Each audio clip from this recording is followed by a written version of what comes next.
Hi everyone, this is Ayush and welcome to the next lecture जिसमें हम लोग पढ़ने वाले हैं काइनेटिक थ्योरी ऑफ गैसेस के बारे में। तो कुछ वन शॉट्स में यहाँ डाल रहा हूँ, कुछ वन शॉट्स में अकेडमी में भी लेता हूँ जो थोड़े से टफ चैप्टर रहते हैं, जिसमें कहते हैं ना बहुत ज़्यादा अंडरस्टैंडिंग नहीं बट थोड़ा सा कुछ फॉर्मुलेज कुछ कॉन्सेप्ट डायरेक्टली बता दिए जाएं तो ज़्यादा फायदेमंद होते हैं। कुछ ऐसे चैप्टर्स होते हैं, ठीक है। तो वो वन शॉट्स उसके अकेडमी पे आपको मिल जाएंगे। अब मैं फ्री में पढ़ाता हूँ, ठीक है। टेलीग्राम चैनल ज्वाइन कर लेना, स्टडी विद आयुष, और कुछ आपको सिंपली यूट्यूब पे मिल जाएंगे, ठीक है। तो कोई भी जो भी ऑब्वियसली जो लोग मेरे को फॉलो करें उनको पता ही है। बाकी क्वेश्चन प्रैक्टिस इसकी भी, केटीजी की भी, और आगे आने वाले हैं कुछ टेस्ट आपके लेने वाला हूँ मैं। NCERT based, PYQ based test लेने वाला हूँ नीट 2021 के लिए, जो 25 अगस्त से स्टार्ट करेंगे हम लोग। तो मेक श्योर कि आप उसमें आओ, बेनिफिट लो उसका, ठीक है। बहुत सारे क्वेश्चंस, सिमिलर क्वेश्चंस आपको मिलेंगे अपने नीट में भी, ठीक है। तो आज जल्दी से केटीजी क्वेश्चंस, केटीजी के वन शॉट कंप्लीट करते हैं, ठीक है। चलिए जी, स्टार्ट करते हैं काइनेटिक थ्योरी ऑफ गैसेस। ये फिजिक्स वाला है, केमिस्ट्री वाला नहीं है, बट स्टिल थोड़ा सा केमिस्ट्री की कुछ चीजें मैं आपको बता दूंगा, ठीक है। तो सबसे जो थोड़ा सा कहते हैं ना, थोड़ा सा वियर्ड चीज है फिजिक्स में ना, बहुत अच्छे से ये मेंशन नहीं है कि क्या काइनेटिक थ्योरी ऑफ गैसेस में आइडियल गैस क्या होती है, क्या पोस्टुलेट्स हैं, ठीक है। ये चीज केमिस्ट्री में मिलेगी आपको, ठीक है, फिजिक्स में नहीं मिलेगी। स्टिल मैं केमिस्ट्री की ही जो एनसीईआरटी में लिखा हुआ है कि क्या पोस्टुलेट्स होते हैं आपके आइडियल गैस के, वो लूंगा, एंड में ले लूंगा। हालांकि अभी इसमें इतनी जरूरत नहीं है, ठीक है। ऑलराइट, तभी मैं ले लूंगा। अब काइनेटिक थ्योरी ऑफ गैसेस में सबसे पहला पॉइंट जो आपने कहीं ना कहीं बेसिक पढ़ा ही रखा होगा, आइडियल गैस इक्वेशन। ये तो आई गेस सबको याद ही होती है, PV is equal to N R T, ठीक है। इस पे से सवाल आते हैं क्या? यस, इस पे सवाल आते हैं। P V is equal to N R T पे इस सिंपल सी दिखने वाली इक्वेशन में सवाल आते हैं, बट वो इस वे में नहीं आएंगे।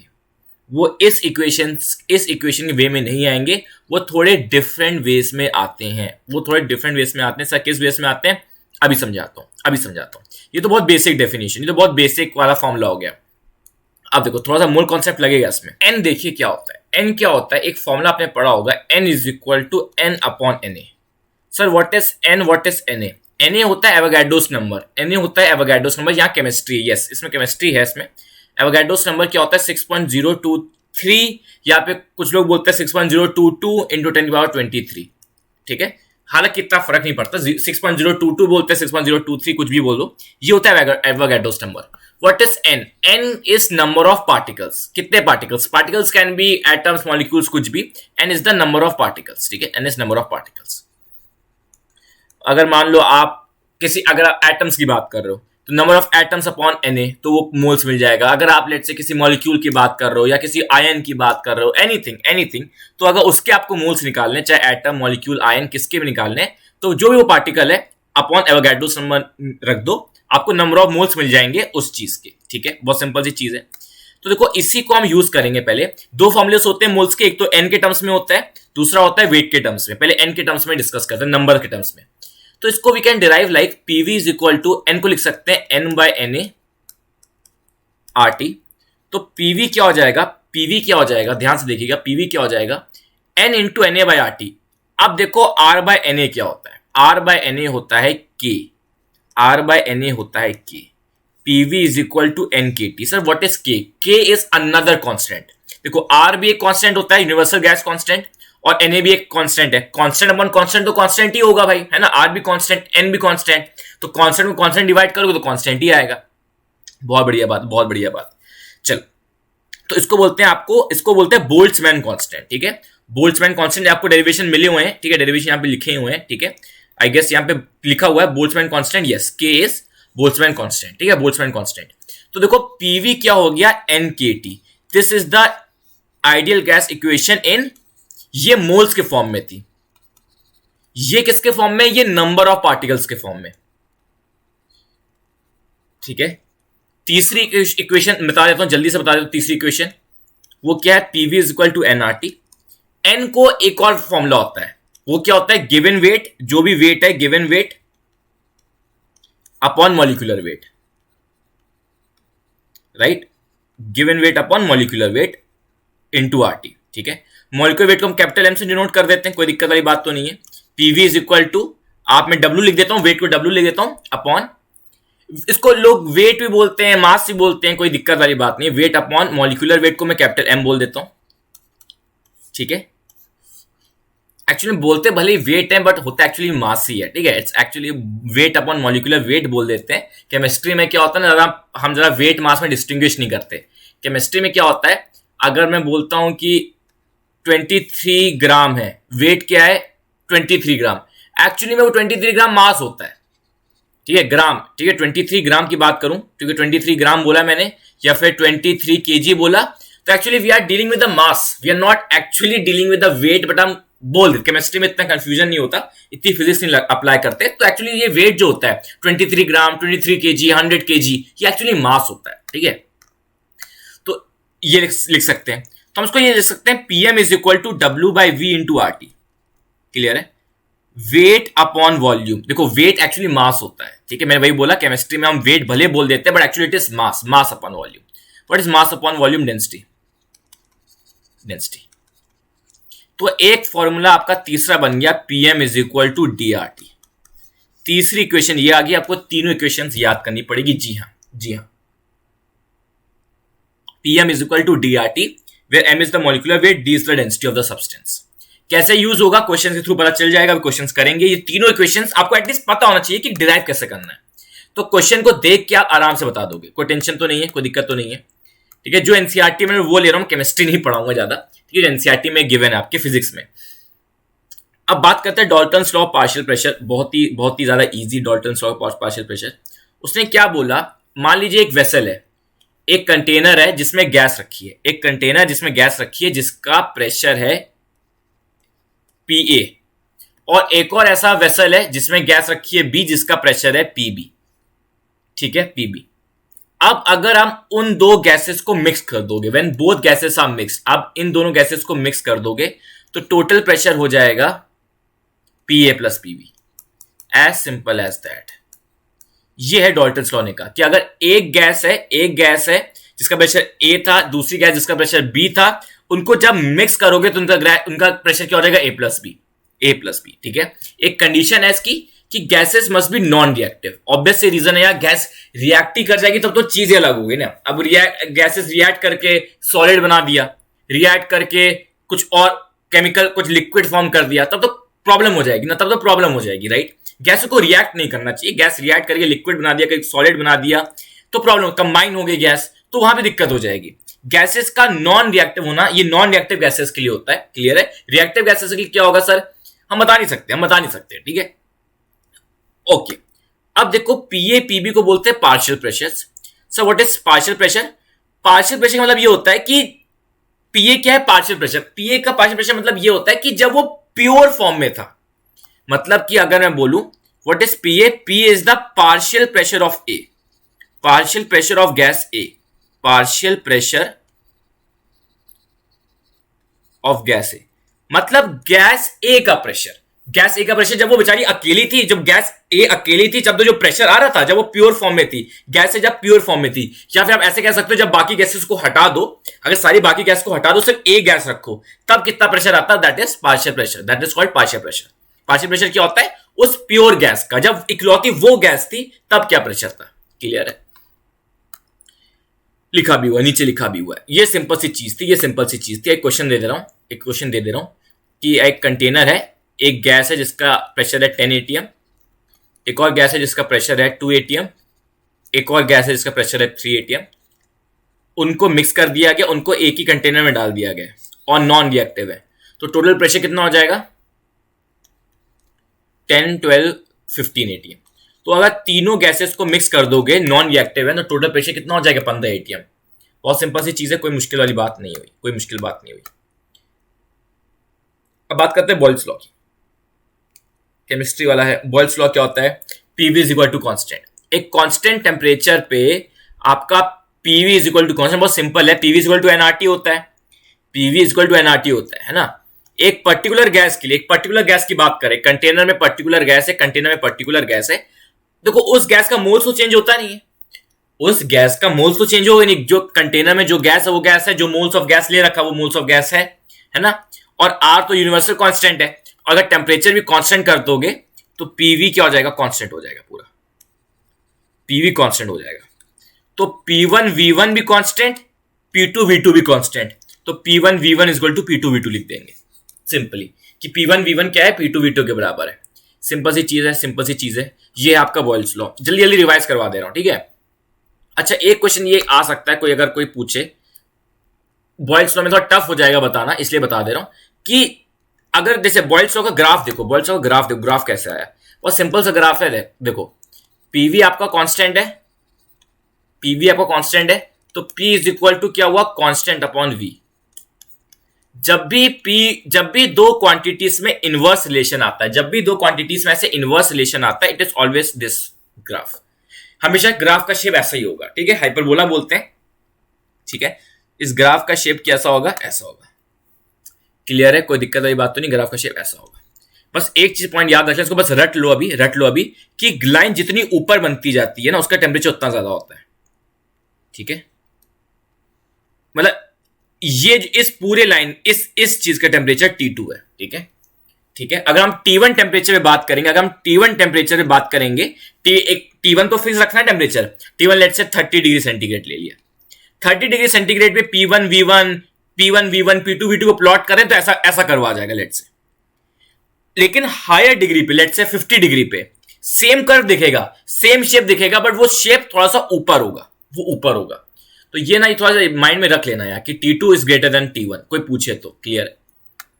अब चार्ल्स लॉ की बात करते हैं कि T upon V, Charles law क्या कहता है, चार्ल्स लॉ ये कहता है, वही चीज है, PV is equal to nRT से क्लियर कर लो भैया। प्रेशर कांस्टेंट कर दो, प्रेशर को आप कांस्टेंट कर दो, ठीक है, तो P upon nR is equal to T by V। तो प्रेशर कांस्टेंट है, nR तो कांस्टेंट होते ही है, तो अब क्या हो गया, T by V is equal to constant. बहुत सिंपल सी चीज है, ठीक है। अब इसमें भी क्वेश्चन आता है, तो अब देखो ग्राफ कैसे बनेगा, तो T इज इक्वल टू क्या हो जाएगा, constant into V। Direct relation आ रहा है, जब भी ऐसे डायरेक्ट रिलेशन दिखता है तो हमेशा कर्व ऐसे बनता है, स्ट्रेट लाइन बनता है, ठीक है। तो ये आपका सिंपल, ये मैथ्स मैंने बहुत बार पढ़ा रखा है, ठीक है। आपकी बेसिक मैथमेटिक्स का लेक्चर देखना, उसे मिल जाएगा। जब भी ऐसे आपको रिलेशन मिलता है, डायरेक्ट रिलेशन, तो ऐसे कर्व बनता है। इसमें एक क्वेश्चन पूछता है कि भैया कौन सा प्रेशर ज्यादा है, ठीक है, कौन सा प्रेशर ज्यादा है। आपको पहला पॉइंट याद रखना है कि कर्व किसके बीच में, वो T बाई V पूछा है कि V बाई T पूछा है। सुनना मेरी बात, मैं बहुत इंपॉर्टेंट पॉइंट बोल रहा हूं, फिर से सुनो। पहला पॉइंट क्या रखना है आपको, इसको हटाओ भी 2 मिनट लिए। पहला पॉइंट क्या रखना है कि T अपॉन V है कि V अपॉन T है, पहला पॉइंट ये याद रखना कि सर इससे अंतर क्या पड़ेगा, मैं बता रहा हूं क्या अंतर पड़ेगा, और इसमें ज्यादा लर्निंग भी नहीं है, सिंपल अंडरस्टैंडिंग है मैथ्स की। मान लो ये 2 कर्व है, ठीक है। अगर आपको थोड़ा सा ध्यान हो, स्लोप क्या होता है, किसी भी लाइन का स्लोप क्या होता है। अगर आपको पूछना है टीवी कर्व का स्लोप क्या होगा, टीवी कर्व का स्लोप पता क्या होगा, T बाई V। सिंपली जो क्वांटिटी T अपॉन V करके आती वही स्लोप है। इस कर्व का जो स्लोप होने वाला है वो कैसे आएगा, T डिवाइडेड बाई V। क्या होता है T डिवाइड बाई V, क्या होता है देखो जरा, PV is equal to nRT, P by nR is equal to T by V। तो इसका जो स्लोप होगा, ठीक है, लाइन 1 है, ये लाइन 2 है, ठीक है, स्लोप होगा T बाई V, वो क्या रिप्रेजेंट कर रहा है, P बाई nR, ठीक है। nR तो देखो कांस्टेंट है, nR तो पूरा कांस्टेंट है, P भी कांस्टेंट है, बट वो हम रख रहे हैं, P कांस्टेंट रख रहे हैं, बट वो वैल्यू हम रख रहे हैं कि आज हमने मन किया P 1 ATM रखा, P को 10 ATM रखा, 1 ATM कांस्टेंट ही रहे थ्रू आउट द प्रोसेस, पूरे प्रोसेस में 1 ATM को कांस्टेंट रखा, बट वो विश हमारी है, वो चॉइस हमारी कि आज 1 ATM रखेंगे, ठीक है। वैसे नंबर ऑफ मोल्स पे भी चॉइस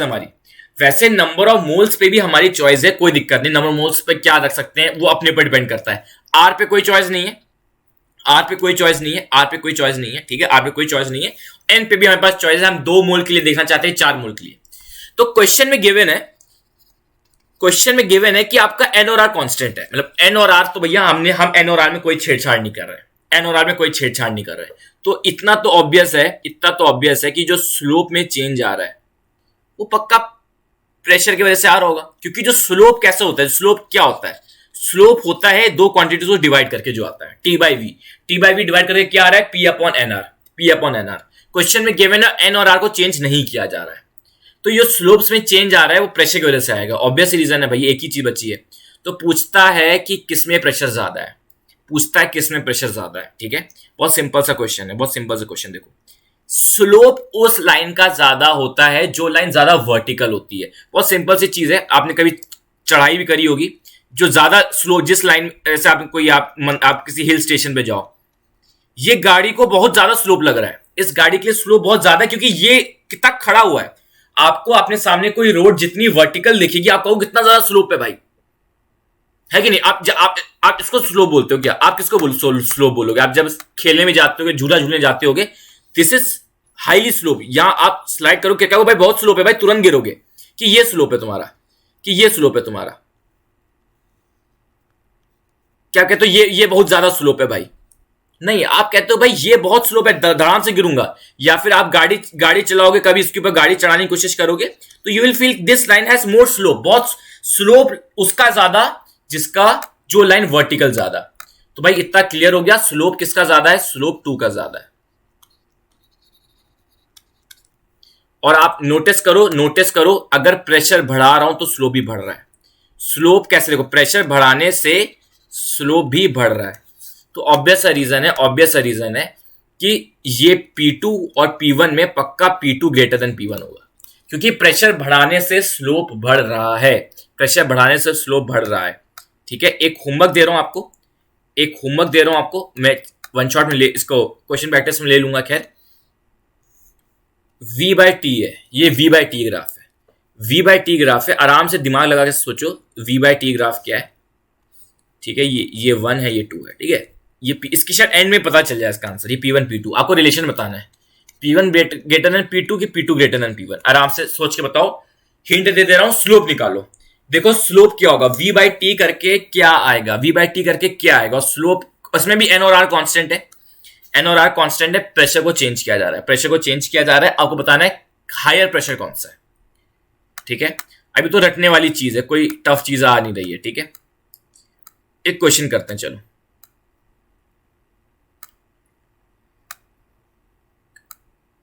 ओके, ठीक है, एक क्वेश्चन करते हैं, ध्यान से देखिए। A vessel contains 2 non reactive gases. Okay, अरे यार, एक बार ना प्रॉब्लम हो जाती है। A vessel contains 2 non reactive gases, neon and oxygen, monoatomic diatomic. अच्छा ठीक है, मोनोटॉमिक क्या होता है, डायटोमिक क्या होता है, बात कर लेंगे, टेंशन ना लो। Ratio of their partial pressure is 3:2। Estimate the ratio of the number of molecules, mass density of neon and oxygen the vessel. Atomic mass इतना, एटॉमिक मास ये। ठीक है, ओके, बात करते हैं। देखो सेम फॉर्मूला लग गया, नंबर ऑफ मॉलिक्यूल। देखो जैसे रेशियो नंबर ऑफ मॉलिक्यूल्स की बात आई, वही फॉर्मूला याद आ रहा है, PV is equal to NKT. PV is equal to NKT, जो अभी हमने डिराइव किया था। इसमें देखो मोनो एटॉमिक डायटोमिक देने के कोई फायदा भी हमको मिला नहीं, क्योंकि जो यूनिवर्सल, ये जो आइडियल गैस इक्वेशन होती है, कुछ ऐसा तो होता नहीं है कि ये मोनोटॉमिक के लिए वैलिड है कि डाई के लिए, सभी के लिए वैलिड होती है, सभी के लिए वैलिड होती है। तो अब ध्यान से देखिएगा, दोनों का पार्शियल प्रेशर क्या है, 3:2। सुनते चले जाना। प्रेशर ऑफ नियॉन, ठीक है, pressure of neon into volume of neon क्या हो जाएगा, number of particles of neon into RT. ठीक है, इंटू आरटी। देखो इसमें मानना पड़ेगा टेम्परेचर इज सेम, मानना पड़ेगा टेम्परेचर से, और कुछ कर नहीं सकते। और pressure of oxygen into volume of oxygen is equal to number of oxygen molecules into KT. And KT होना चाहिए था, आरटी नहीं, एंड केटी। ठीक है, उसको के कर देना प्लीज। तो ध्यान से देखिए, टेम्परेचर को सेम मानना पड़ेगा, वरना क्वेश्चन ही नहीं सॉल्व होगा। अगर आप दो इक्वेशंस को डिवाइड कर दो, कैसे भी डिवाइड कर दो, कैसे भी, जो भी आपको मन में आ रहा है, मुझे ये आ रहा है। तो देखो Pn by Vn upon PO by VO क्या हो जाएगा, ये आएगा कि नहीं आएगा, क्वेश्चन पढ़ो आराम से, मैं समझाऊंगा अभी। ठीक है, क्वेश्चन पढ़ी। एक वेसल था, उसमें नियॉन और ऑक्सीजन दोनों पड़ी हुई थी। नियॉन, इसमें थोड़ा सा लर्निंग बेस्ड थोड़ा सा ज्यादा ही चीजें रहती हैं, जो फॉर्मूला आपको मैंने बताया, फॉर्मूला मैंने आपको बताया, ठीक है। तो आपने नोटिस कर लिया, केटी केटी कट जाएगा, टेम्परेचर सेम मानना पड़ेगा। क्वेश्चन में अगर अच्छा क्वेश्चन आएगा टेम्परेचर सेम होगा। और एक ही वेसल में आपका ऑक्सीजन है और एक ही वेसल में आपको कॉमन सेंस भी टेम्परेचर सेम ही होगा, एक ही वेसल की बात करें, और एक ही वेसल में आपका ऑक्सीजन भी है, तो दोनों के वॉल्यूम्स भी सेम, दोनों के वॉल्यूम भी सेम, के तो कांस्टेंट होता है, और एक ही कंटेनर की बात कर रहे हैं तो टेम्परेचर भी सेम होगा, वॉल्यूम भी सेम होगा। But pressure due to nitrogen upon pressure due to neon upon pressure due to oxygen, वो क्या होगा? नंबर ऑफ मॉलिक्यूल्स या फिर number of particles of neon upon number of molecules of oxygen. बहुत simple सी चीज हो गई। और पीएन बाय पीओ दे रखा है, ratio of the partial pressure दे रखा है 3/2, तो आपका आंसर 3/2 आ जाएगा, ठीक है। इसका आपका आंसर कितना आ जाएगा?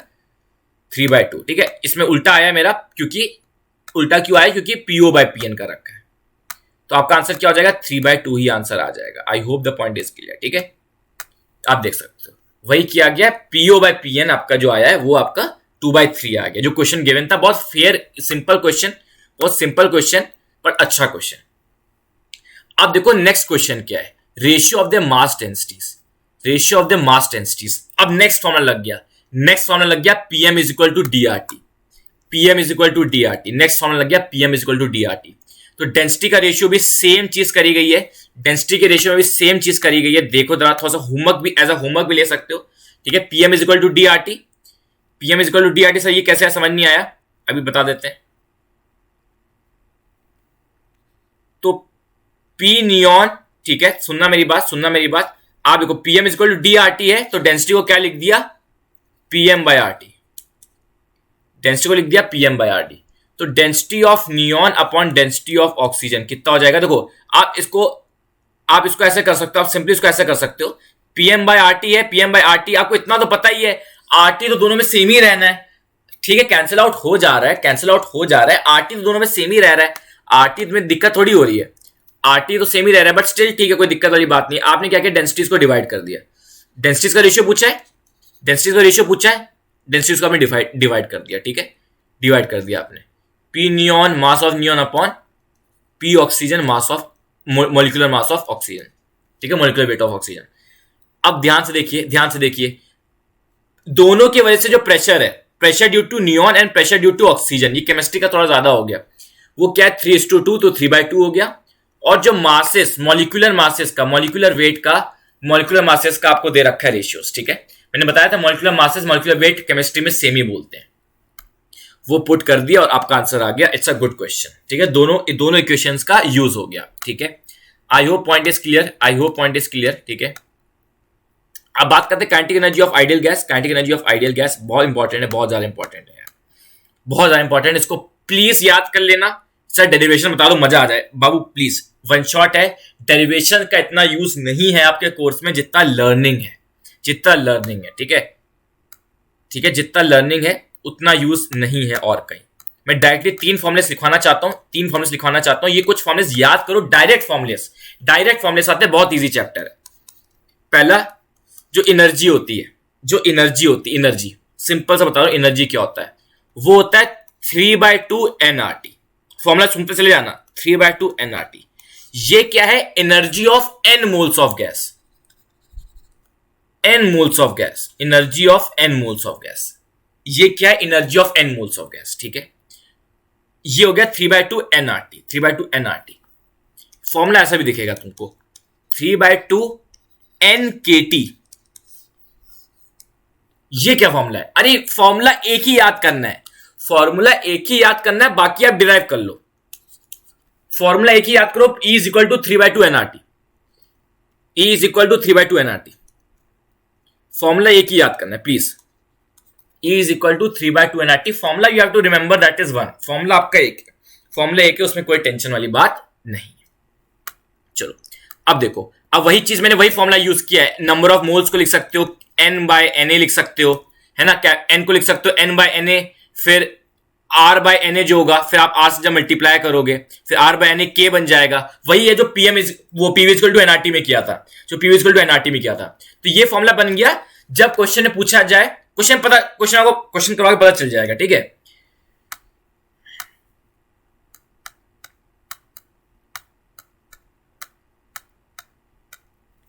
तो कैपिटल एन क्या हो गया, ये कैपिटल एन क्या होगी, ये कब कब की बात होगी, जब हम एन पार्टिकल्स की बात करें। ठीक है, जब आपको क्वेश्चन पता चल जाएगा, जब क्वेश्चन कैसे आया है पार्टिकल्स की फॉर्म में, कि भाई इतने मॉलिक्यूल्स ऑक्सीजन के लिए हैं, इतने मॉलिक्यूल्स नियॉन के लिए हैं, मतलब मोल्स में ना खेल के नंबर ऑफ पार्टिकल्स में खेल रहा है, तब एनर्जी आप ऐसे डिफाइन कर दोगे। फिर एक एनर्जी क्या हो गई, 3/2 kT। This is called energy of one particle, energy of one particle या फिर एनर्जी ऑफ वन मॉलिक्यूल, कुछ भी। तो एनर्जी पर मॉलिक्यूल उसको बोलते हैं, एनर्जी पर मॉलिक्यूल बोलते हैं, energy per molecule of a gas, energy per molecule of a gas, energy per molecule of a gas. बहुत ही ज्यादा इंपॉर्टेंट है, बहुत ही ज्यादा इंपॉर्टेंट लाइन लिखी है मैंने। ये जब आपका पर मॉलिक्यूल मतलब एक मॉलिक्यूल की, अरे n इक्वल टू 1 पुट कर दिया यार, कितना ऑब्वियस चीज है। Energy per molecule of a gas है, मतलब basically n equal to 1 put कर दिया, n इक्वल टू 1 पुट कर दिया, नंबर एक पार्टिकल की बात कर रहा हूं। तो एक मॉलिक्यूल गैस वाले मॉलिक्यूल की बात करेंगे, गैस मॉलिक्यूल की फॉर्म में प्रेजेंट है, तो 3/2 kT, 3/2 kT। This formula is very important. क्यों, लिख लो सब लोग। ये इंडिपेंडेंट है, देखो ये इंडिपेंडेंट है नेचर ऑफ गैस से, ये इंडिपेंडेंट है मोल्स ऑफ गैस से या नंबर ऑफ पार्टिकल से। अगर मैं एनर्जी पर मॉलिक्यूल पूछ रहा हूं, एनर्जी पर मॉलिक्यूल सारी गैसेस की सेम होती है।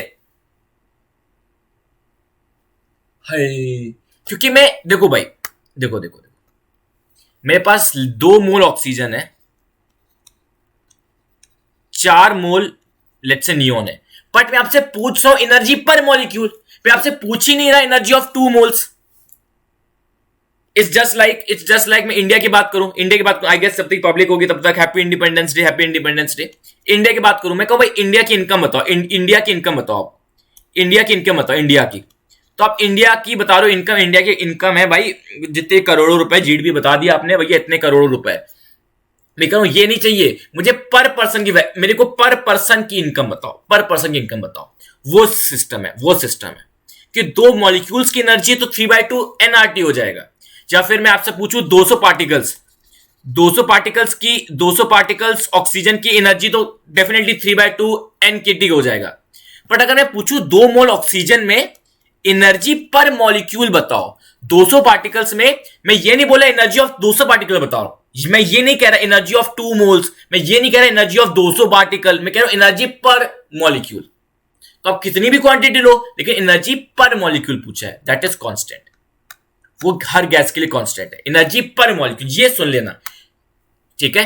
अच्छा, इस एनर्जी को बोलते हैं एवरेज एनर्जी, ठीक है। एक लाइन लिख देना, average energy, this is E average, ठीक है। हालांकि कुछ फर्क नहीं पड़ेगा, बट स्टिल लिख दो, ठीक है, क्लियरिटी आ जाती है कि वरना लगे भाई एवरेज आ गया। ये एनर्जी मतलब average energy, average energy per molecule constant होती है, डिपेंड नहीं करती है। क्वेश्चन आया हुआ है, सुनते चले जाना, ठीक है। ये भी इंपॉर्टेंट फॉर्मूला है, अभी बात करेंगे इस पे भी बहुत क्वेश्चंस आते हैं, ठीक है। एक लास्ट फॉर्मूला है, इसको इस फॉर्म में याद मत करो प्लीज, इसको इस फॉर्म में याद मत करो जैसा लिखा है, मेरे फॉर्म में याद करो। आपको इसमें एक शब्द याद करना है, 3/2। आपको जो पॉइंट जो कंफ्यूज होता है, 3/2 हमेशा, एनर्जी इज ऑलवेज 3/2, एनर्जी हमेशा 3/2 होती है। आप सिंपली क्या कर सकते हो, एक और फॉर्मूला बस बता दे रहा हूं। एवरेज एनर्जी क्या है, एनआरटी है, NRT PV equal to NRT होता है ना, पीवी इक्वल टू एनआरटी होता है ना। तो एवरेज एनर्जी क्या होता है, 3/2 एनआरटी होता है। तो एवरेज एनर्जी क्या हो गया, 3/2 पीवी। तो एवरेज एनर्जी पर वॉल्यूम क्या हो गया, 3/2 पी।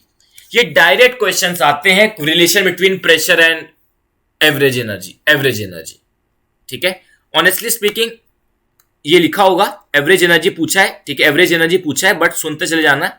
ये आप केमिस्ट्री में पढ़ोगे, बट स्टिल बता देता हूं। गैसेस में जब भी एनर्जी की बात की जाती है ना, गैसेस में जब भी एनर्जी की बात की जाती है, it is always a kinetic energy.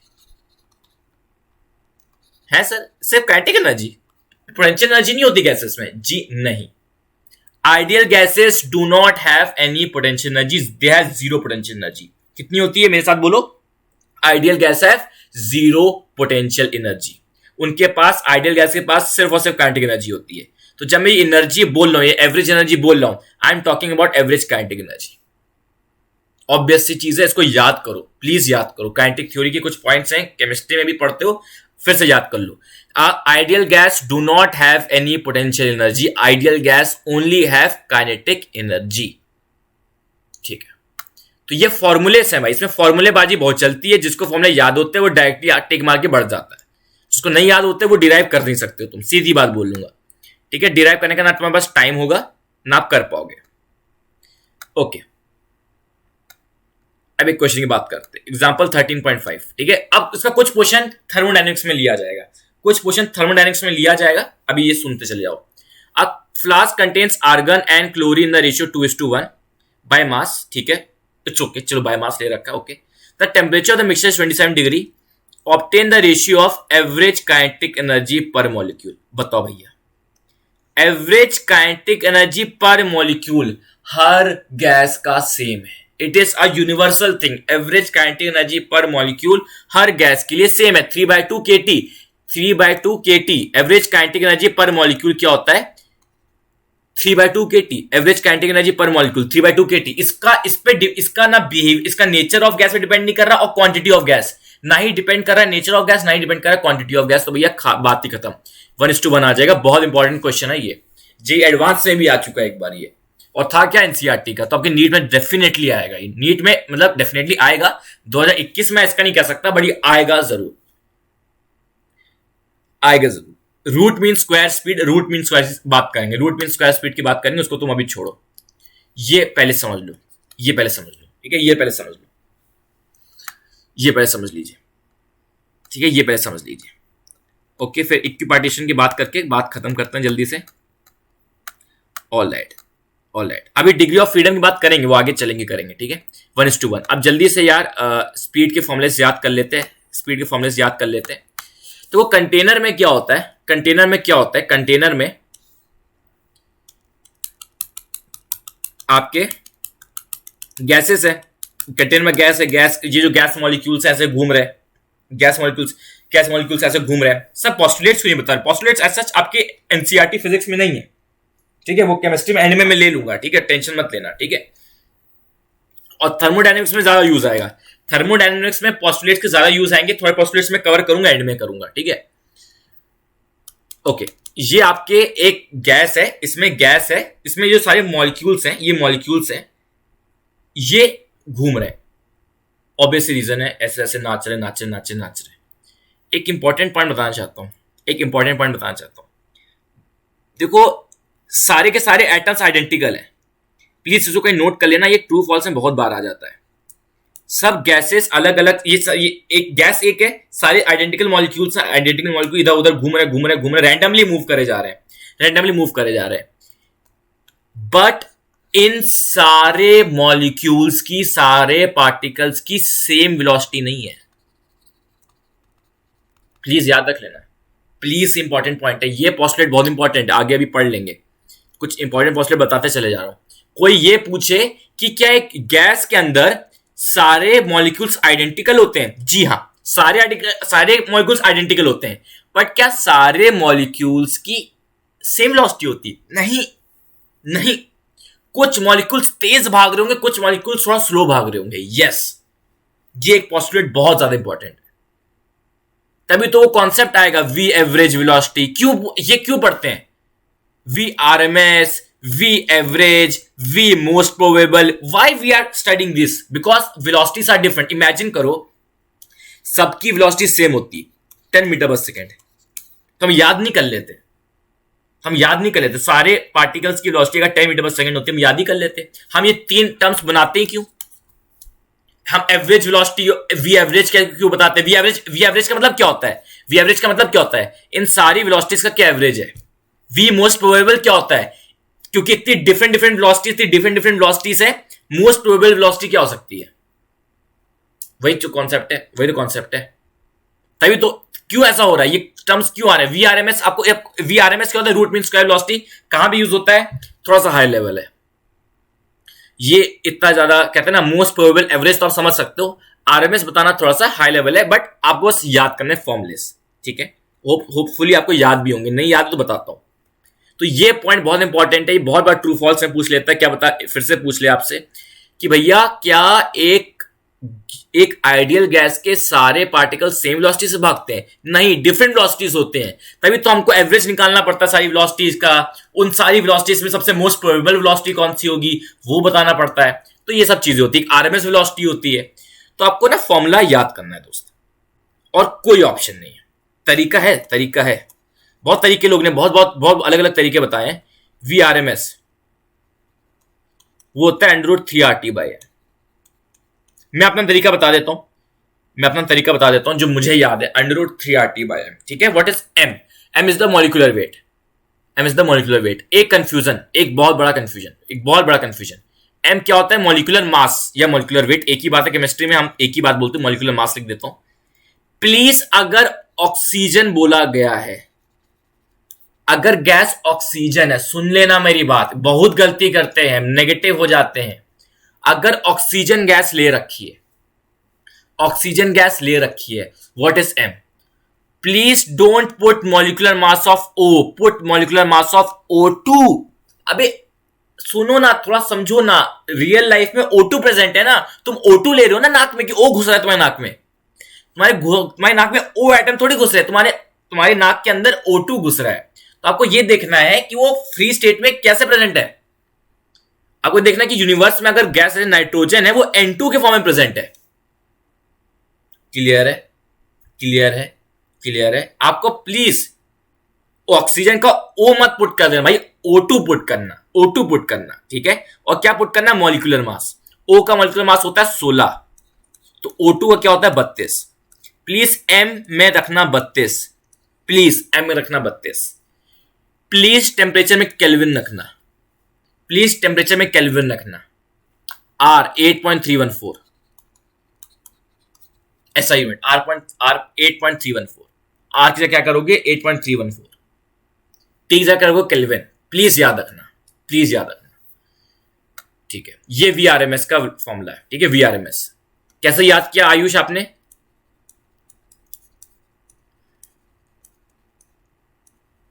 देखो, 3 RMS, 3 शब्द हैं तो 3 हो गए।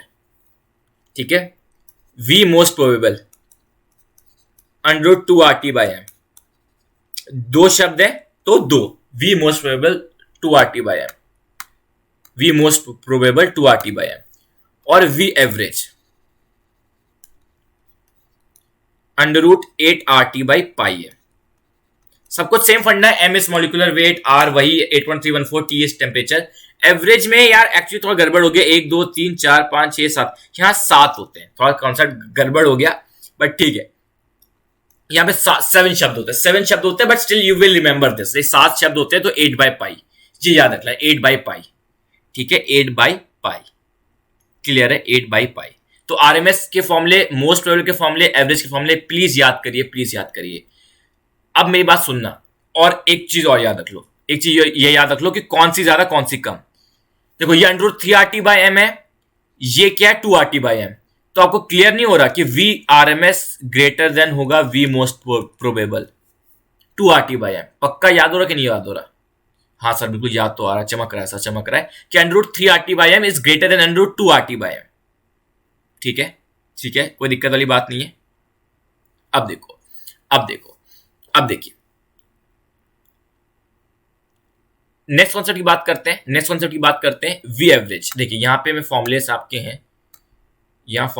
हैं, ये इधर मिल ही जाए आपको। चलो अभी आपको बता देता हूं। ठीक है, यहां पे लिखा हुआ है, स्टिल मैं आपको समझा देता हूं। अब √8RT/m, 8/π क्या होता है? मतलब 8/3, करीब थोड़ा सॉल्विंग, कैलकुलेटर से सॉल्व करके देखो। 8.3 क्या होगा? 2 पॉइंट समथिंग, 2.6 समथिंग, 2.7 समथिंग आएगा कि नहीं आएगा? थोड़ा सॉल्व करके देखना, जो भी एग्जैक्टली आएगा 2 पॉइंट समथिंग आएगा। 3 तो नहीं आएगा, क्योंकि 3 से 9 होता है, तो ये 2 पॉइंट समथिंग, 2.4, 2.5 ऐसा कुछ समथिंग आएगा, which is greater than 2, right? Which is greater than 2। तो मतलब आरएमएस जो आपका एवरेज होता है, ये सबसे लीस्ट है, क्योंकि इसमें क्या है? √2 है इसमें √3 ये ग्रेटेस्ट है, और इसमें क्या? √2.5, 2.6 समथिंग, राइट? 2.5, 2.6 समथिंग। तो ये एवरेज में आ रहा है, ये बीच में आ रहा है। ठीक है, तो V average, V most probable, ये रिलेशन भी याद रख लो, ये रिलेशन भी याद रख लो। आरएमएस सबसे बड़ा, एवरेज छोटा, उससे मोस्ट प्रोबेबल उससे छोटा। स्टूडेंट से मेरे को सजेस्ट किया था ये फॉर्मूला याद रखने को, राम या रैम, जो भी, रैम से याद कर लेते, आरएमएस फिर एवरेज फिर मोस्ट प्रोबेबल। ठीक है, हालांकि ये चीज आप थोड़ा मैथमेटिकली भी कर सकते हो, कोई दिक्कत वाली बात नहीं है। ओके, बहुत सही सर, फॉर्मुलेस हैं दोस्त। ठीक है, फॉर्मुलेस है। अब देखो यार, इसमें दो फॉर्मुलेस हैं, दोनों फॉर्मुलेस क्या सर, दोनों फॉर्मुलेस आने चाहिए? यस, दोनों फॉर्मुलेस आने चाहिए, प्लीज याद रखना। ओके गाइस, अब ये पार्ट मैं दोबारा से रिकॉर्ड कर रहा हूँ। ओ गॉड, जो परेशानी होती है, मैं एक्चुअली रिकॉर्डिंग ऑन करना भूल गया था, तो पूरा रिकॉर्डिंग करके मैंने बोला okay thank you for watching this lecture, okay bye. तब मैंने देखा कि रिकॉर्डिंग ही नहीं ऑन करी थी, तो पूरा सा पैटर्न टूट गया। मैं अब एक दिन पहले वो रिकॉर्ड किया था, अब सेकंड पार्ट अब रिकॉर्ड कर रहा हूँ। 5 बज रहे हैं अभी रात के, सुबह के 5 बज रहे हैं। ठीक है, तो एक दो हो सकता है कुछ मिस आउट हो जाए, ठीक है, उसको मैं क्वेश्चन प्रैक्टिस में ले लूंगा। ठीक है, कुछ क्वेश्चन शायद मिस आउट हो जाए थोड़े से, बट क्वेश्चन प्रैक्टिस ले लेंगे। तो वापस अपने थ्योरी पे आते हैं। हम लोग क्या बात कर रहे थे भाई, काइनेटिक थ्योरी ऑफ गैसेस में सिर्फ और सिर्फ फॉर्मूलेस हैं। अच्छे से फॉर्मूले समझ लोगे, आपको समझ में आ जाएगा खेल। ठीक है, हम बात कर रहे थे ये दो फॉर्मूलेस कब कौन सा फॉर्मूला यूज करना है। देखो, ये जो दो फॉर्मूलेस हैं, इसमें याद रखिएगा, याद रखिएगा, जब क्वेश्चन में आपको, जैसे जब क्वेश्चन में आपको mass of, let's say oxygen की बात करते हैं, लेट्स से ऑक्सीजन की बात करते हैं, अगर ऑक्सीजन का मास दे रखा है और O2 मॉलिक्यूल का मास दे रखा है, अगर बात करिए ऑक्सीजन मॉलिक्यूल की मास की, एक ऑक्सीजन मॉलिक्यूल की मास की, तब you will use M S this. M क्या है? Mass of one particle, mass of one molecule, अगर oxygen, mass of one molecule of oxygen. ठीक है, कैपिटल एम क्या है? कैपिटल एम क्या होता है? Molar mass. जब क्वेश्चन में कुछ मोलर मास रिलेटेड होगा, molar mass of oxygen, molar mass of oxygen, वो चीज होगी। क्वेश्चन में गिवन है कि एक ऑक्सीजन का जो मॉलिक्यूल, उसका मास क्या है, सर कैसे पता चलेगा, कौन सा यूज करना है? क्वेश्चन में पता चल जाएगा, क्वेश्चन प्रैक्टिस करेंगे पता चल जाएगा। क्वेश्चन में गिवन होता है कि भाई ऑक्सीजन का मॉलिक्यूलर मास इतना है, एक्चुअल मास दे दिया जाता है, ठीक है, ग्राम्स में या केजीस में, और ये होता है मोलर मास। तो आपने एक चीज नोटिस कर सकते हो, आप सबसे इंपॉर्टेंट चीज जो नोटिस कर सकते हो, ये एवरेज स्पीड, ये मोस्ट प्रोबेबल स्पीड, आपने एक चीज नोटिस करी, ये एक पर्टिकुलर गैस के लिए कांस्टेंट है।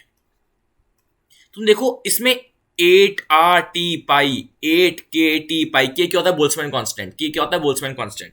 ये सब तो कांस्टेंट ही है, ये सब तो कांस्टेंट ही है। बचा एम और कैपिटल एम। ये देखो, एक ऑक्सीजन का मोलर, एक ऑक्सीजन गैस का मोलर मास तो सेम ही होता है, चाहे आप 10 ग्राम लो, 20 ग्राम लो, 40 ग्राम लो, मोलर मास तो सेम ही होता है। या फिर ये फॉर्मुला में लिखो, ये फॉर्मुला में क्या होता है? एम क्या होता है? Mass of one molecule. Mass of one molecule of oxygen तो सेम ही होता है, चाहे 10 ग्राम लो, 1 किलो लो ऑक्सीजन लो, क्या फर्क पड़ता है? कितना भी ऑक्सीजन ले लो, mass of one molecule of oxygen तो सेम ही होता है। तो we are M S, M मतलब एम और कैपिटल एम, स्मॉल एम और कैपिटल एम, स्मॉल एम और कैपिटल एम भी फिक्स्ड वैल्यूज हैं एक पर्टिकुलर गैस के लिए। तो एवरेज स्पीड, अगर मैं पूछूं कि भैया 10 ग्राम ऑक्सीजन की या 20 ग्राम ऑक्सीजन की, किसकी वीआरएमएस ज्यादा है, किसकी वी मोस्ट प्रोबेबल ज्यादा है, इनकी बराबर है दोस्त, इनके मास से डिपेंड नहीं करता, इनके मास से डिपेंड नहीं करता। एक क्वेश्चन करके देखते हैं, देखो जरा, इसमें जो सेकंड पॉइंट था, इसमें पूछा है रूट मींस आरएमएस वैल्यू पूछी है, दो गैसेस की आरएमएस वैल्यू पूछी है, दो गैसेस की आरएमएस वैल्यू पूछी है। हमने क्या किया? कोई भी फॉर्मूला पुट कर सकते हो, लेकिन हमने ये फॉर्मूला पुट किया, √3RT/m। सर क्यों? यही फॉर्मूला क्यों पुट किया? ध्यान से देखो, they have given you the molecular masses, actual masses तो दे नहीं रखे। अगर एक्चुअल फॉर्मूला यूज करते तो क्या होता है? इसका एक्चुअल फॉर्मूला क्या होता है? √3KT by small M. ये फॉर्मूला यूज कर सकते थे, बट आपको क्या होना, आपको क्वेश्चन में क्या होगा? रेशियो ऑफ, अगर लेट्स से एक्चुअल मास दे रखा हो, एक आर्गन का, एक क्लोरीन के मॉलिक्यूल का मास दे रखा हो, तब आप क्या करोगे? तब आप वो फॉर्मूला यूज करोगे। यहां मोलर मास गिवन है, यहां मोलर मास गिवन है, क्या मोलर मास गिवन है? That's it. हमने क्या किया? वेलोसिटी का फॉर्मूला ये यूज किया, फिर से सिंपल अंडर रूट किया, अंडर रूट करके हमने आंसर निकाला। यहां मोलर मास दे रखा है क्लोरीन का, ध्यान से समझिएगा, ध्यान समझिएगा क्या लिखा हुआ है, यहां थोड़ी गलती है, don't put molar mass of chlorine. देखो, ये चीज बहुत ध्यान समझनी पड़ेगी, ये चीज बहुत ध्यान समझनी पड़ेगी। हमारे नेचुरल स्टेट में Cl2 प्रेजेंट होती है, O2 प्रेजेंट होती है, तो हम Cl2 का मोलर मास रखेंगे. Never put the molar mass of Cl. ठीक है, always put molar mass of one molecule, always put molar mass of Cl2. ठीक है, ये याद रखिए. जैसे अगर O2 है, N2 है, कभी भी आप N का मोलर मास नहीं रखेंगे. जब भी फॉर्मूले में M आ रहा होगा, ये क्या होता है, molar mass of that stable molecule रखेंगे. लेकिन सर आर्गन में तो आप Ar ही रख रहे हो. लेकिन सर आप आर्गन में तो सिर्फ आप Ar ही रख रहे हो, Ar2 नहीं रख रहे. क्योंकि मेरे दोस्त आर्गन अपने आप में स्टेबल गैस है. आर्गन को Ar2 की जरूरत नहीं पड़ती. आर्गन नेचुरल स्टेट में Ar के फॉर्म में प्रेजेंट होती है. तो आपको देखना है नेचुरल स्टेट में वो किस फॉर्म में प्रेजेंट है. नेचुरल स्टेट में ऑक्सीजन किस फॉर्म में प्रेजेंट होती है, O2. नेचुरल स्टेट में किस फॉर्म में प्रेजेंट होगी, नाइट्रोजन, N2. उस फॉर्म में आपको रखना है. क्लियर है मेरी बात. तो तुम देखो रेशियो क्या आया, 1.77, और इसमें इनके मासेस का कोई कंट्रीब्यूशन नहीं हुआ, क्योंकि मासेस का फर्क नहीं पड़ा. कितना भी मास ले लो, VRMS का जो VRMS होती है गैस की, वो सेम ही होती है. ज्यादा गैस लेने से ज्यादा VRMS नहीं हो जाएगी. समझ में आ रही है मेरी बात.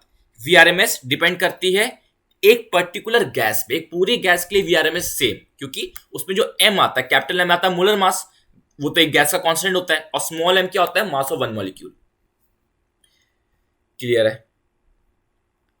अब नेक्स्ट बात करते हैं law of equipartition of energy के बारे में. Law of equipartition of energy क्या कहता है. ठीक है, ये एनसीईआरटी की लाइन है. NCERT line, in equilibrium the total energy is equally distributed in all possible energy modes. तो आपकी टोटल एनर्जी इक्वली डिस्ट्रीब्यूटेड होती है हर मोड्स में. ठीक है, with each mode having an average energy equal to KBT. ये KB क्या है, बोल्ट्जमैन कांस्टेंट. ठीक है, केबीटी मतलब बोल्ट्जमैन कांस्टेंट. ये के मतलब बोल्ट्जमैन कांस्टेंट. सर समझ में ज्यादा आया नहीं, टेंशन नहीं लेनी है. ज्यादा समझने की टेंशन नहीं लेनी है, मैं आपको बता रहा हूँ. ठीक है, मुझे एक चीज आई डोंट नो, मुझे रिमेंबर नहीं हो रहा कि मैंने आपको एनर्जी के बारे में बताया था कि नहीं बताया था इसके बारे में. आई होप सो नहीं बताया होगा. अगर इसके बारे में मैंने नहीं बताया एनर्जीज के बारे में, तो एक बार फिर से क्वेश्चन प्रैक्टिस में ले लूंगा. इसके लिए थोड़ा सॉरी यार, थोड़ा सा वो हो जाता है. ठीक है, ऑलराइट. चलिए अब बात करते हैं. अब जो मेन पॉइंट है उसको समझिएगा. पहला एक एक करके ना डिग्री ऑफ फ्रीडम समझो दोस्त. डिग्री ऑफ फ्रीडम क्या होता है. देखो यार, मैं कहूंगा ये वन शॉट है. वन शॉट में आप डिग्री ऑफ फ्रीडम कैसे आती है इसको चलो क्वेश्चन प्रैक्टिस में ले लेंगे. बट अभी वन शॉट के हिसाब से याद करिए डिग्री ऑफ फ्रीडम क्या होता है. ठीक है, आप वन शॉट देख रहे हैं तो आई होप कि थोड़ा डिग्री ऑफ फ्रीडम याद भी होंगे हमें. ठीक है, डिग्री ऑफ फ्रीडम देखिए. What is degree of freedom. ये बताता है कि किसी भी पार्टिकल के पास कितना फ्रीडम है मूव करने का.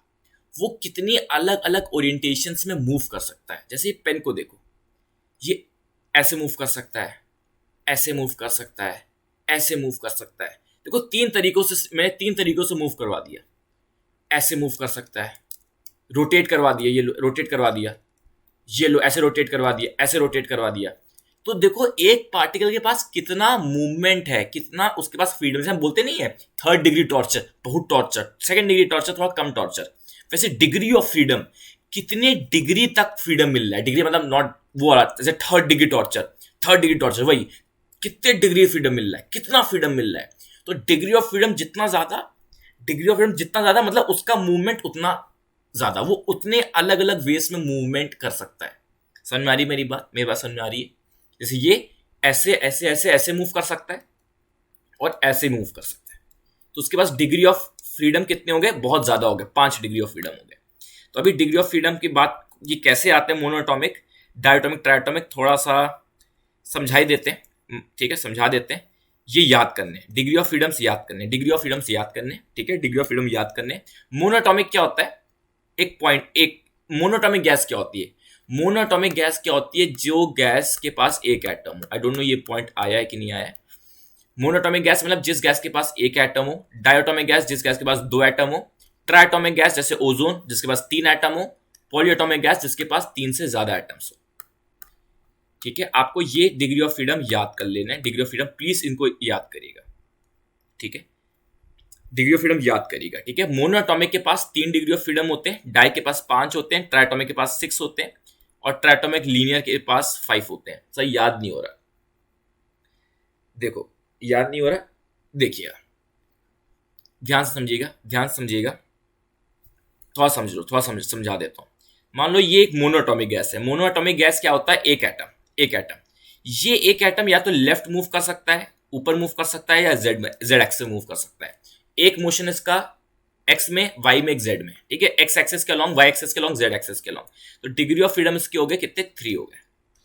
3 एक्सेस में मूव कर सकता है, 3 एक्स में मूव कर सकता है, डिग्री ऑफ फ्रीडम 3 हो गए। डायटोमिक, डायटोमिक क्या होता है? डायटोमिक भी वही है जैसे डायटोमिक गैस है, एक डायटोमिक मॉलिक्यूल ले लिया, वो भी जैसे ये पेन है डायटोमिक। देखो आप मान के चलो ये ब्लैक वाला पोर्शन एक साइड है, एक एटम है, सिल्वर वाला एक एटम है, तो ये भी 3 वे से मूव कर सकता है कि नहीं मूव कर सकता? तो 3 इसके पास भी 3 डिग्री ऑफ फ्रीडम हो गया, 3 डिग्री ऑफ फ्रीडम हो गया। बट इसके पास और डिग्री ऑफ फ्रीडम आ सकते हैं रोटेशन की वजह से, रोटेशन की वजह से इसके पास और डिग्री ऑफ फ्रीडम आ सकते हैं। इसको बोलते हैं ट्रांसलेशनल डिग्री ऑफ फ्रीडम। मतलब ट्रांसलेशन के वजह से degree of freedom due to translation, ठीक है। ये डिग्री ऑफ फ्रीडम आया था ट्रांसलेशन की वजह से। ये जो 3 डिग्री ऑफ फ्रीडम आया है, ये आया ट्रांसलेशन की वजह से, ये आया ट्रांसलेशन की वजह से। अब डिग्री ऑफ फ्रीडम एक डायटोमिक गैस में रोटेशन की वजह से भी आ सकता है। देखो ऐसे रोटेट कर रहा हूं, ऐसे रोटेट कर रहा हूं, 2 रोटेशन देखो, एक रोटेशन ऐसा, एक रोटेशन ऐसा, 2 रोटेशन दिख रहे हैं, 2 रोटेशन दिख रहे हैं। सर तीसरा रोटेशन ये भी तो है, ये वाला, ये ऐसे ऐसे तो घुमा सकता हूं, ये तीसरा रोटेशन नहीं हुआ। नहीं दोस्त, why sorry why why this is not a rotation. समझिएगा बात को। देखो डिग्री ऑफ फ्रीडम ये बताता है, डिग्री ऑफ फ्रीडम ये बताता है, डिग्री ऑफ फ्रीडम ये बताता है कि कितनी डिफरेंट ओरिएंटेशंस पॉसिबल है, कितनी डिफरेंट ओरिएंटेशंस पॉसिबल है, कितनी different orientations. 3 degree of freedom मतलब 3 डिफरेंट ओरिएंटेशंस पॉसिबल है।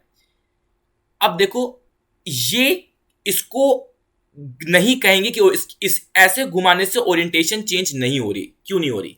ओरिएंटेशन समझ लो क्या होता है। ओरिएंटेशन का मतलब ये होता है कि एटलीस्ट एक एटम की, जैसे ब्लैक हो या सिल्वर हो, एटलीस्ट एक एटम की अपनी पोजीशन चेंज होनी चाहिए, एक एटम की एटलीस्ट पोजीशन चेंज होनी चाहिए।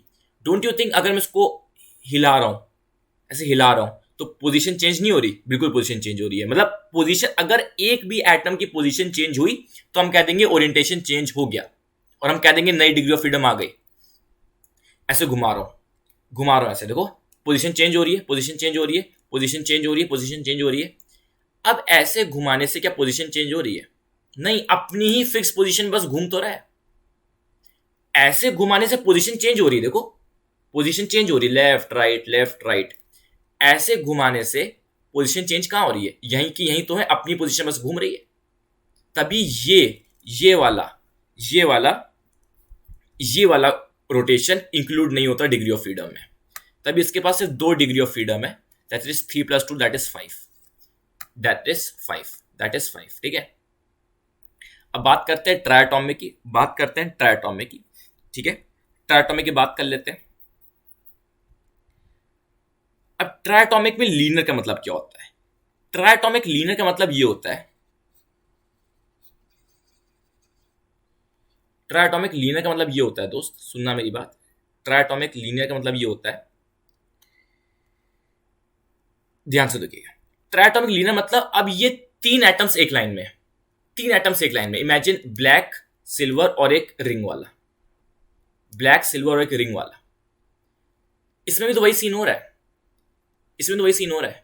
एक एटम बीच में लग गया, जो जो इनका इंटरसेक्शन है, देखो ये रिंग, जो इंटरसेक्शन इनका, मान लो एक एटम यहां लगा हुआ है, क्या फर्क पड़ता है? ये तो अभी अभी अपनी पोजीशन घूम ही तो रहा है, बस घूम ही तो रहा है, घूम ही तो रहा है। चेंज कहां हो रहा है? चेंज, अब इसकी पोजीशन चेंज कहां हो रही है? तो इसमें भी वही सीन है। तो एक लीनियर के लिए भी डिग्री ऑफ फ्रीडम 5 ही है, लीनियर के लिए भी डिग्री ऑफ फ्रीडम 5 ही है, ठीक है। अब नॉन लीनियर की बात करते हैं। नॉन लीनियर का देखो, नॉन लीनियर का देखो। नॉन लीनियर मतलब मान लो ये हो गया, ये हो गया नॉन लीनियर। देखो नॉन लीनियर, CO2 क्या होते हैं ये याद रखना, CO2 is a linear gas, please याद रखना, साइड में कहीं लिख लेना। CO2 लीनियर होती है, ठीक है। नॉन लीनियर क्या होती है? ओजोन, ओजोन से नॉन लीनियर, ठीक है। ट्रायटोमिक नॉन लीनियर। अब मान लो एक ब्लैक वाले पे एक एटम है, सिल्वर वाले पे एक एटम है, और एक इसकी टिप पे एक एटम है, ब्लैक वाला सिल्वर वाला और एक टिप पे, ब्लैक वाला सिल्वर वाला और एक टिप पे। अब तुम देखो, घुमा रहा हूं मैं इसको, इसको घुमाने से डोंट यू थिंक ब्लैक और सिल्वर तो वहीं पे घूम रही है, ब्लैक और सिल्वर तो वहीं पे घूम रही है, बट इसका ओरिएंटेशन चेंज हो रहा है, इसका देखो, ऐसे घुमाने से ब्लैक और सिल्वर तो वहीं पे है, उनका ओरिएंटेशन, ब्लैक और सिल्वर वो तो उनकी पोजीशन फिक्स्ड है, बट टिप वाले की ओरिएंटेशन ये जो टिप पे, इसकी ओरिएंटेशन चेंज हो रही है। इमेजिन कर पा रहे हो, यहां पे एक एटम है, इसकी ओरिएंटेशन चेंज हो रही है। तो अगर एक भी एटम की ओरिएंटेशन चेंज हो गई तो हम कहेंगे भैया ओरिएंटेशन चेंज है। अगर एक भी एटम अपनी पोजीशन से हिल गया, एक भी एटम, जैसे यहां पे ये एटम अपनी पोजीशन से हिल गया, भले ये दो अपनी पोजीशन में घूम रहे हैं, ये दो अपनी पोजीशन में घूम रहे हैं, कोई दिक्कत नहीं है, बट ये अपनी पोजीशन से हिल रहा है। अगर एक भी एटम अपनी पोजीशन से हिल गया, तो हम कहेंगे ओरिएंटेशन चेंज, नई डिग्री ऑफ फ्रीडम चाहिए। इसलिए ट्राइएटॉमिक में एक डिग्री ऑफ फ्रीडम एक्स्ट्रा आ जाती है, ये वाली जो है। तो ये कॉन्सेप्ट है, ठीक है। वाइब्रेशंस के वजह से भी डिग्री ऑफ फ्रीडम्स होती हैं, बट हम कंसिडर नहीं करते, अनटिल एंड अनलेस स्पेसिफाइड हम कंसिडर नहीं करते, सिर्फ एक केस में कंसिडर करते हैं जो अभी हम लेने वाले हैं, कभी वैसा, वरना आपको कभी कंसिडर करना नहीं है।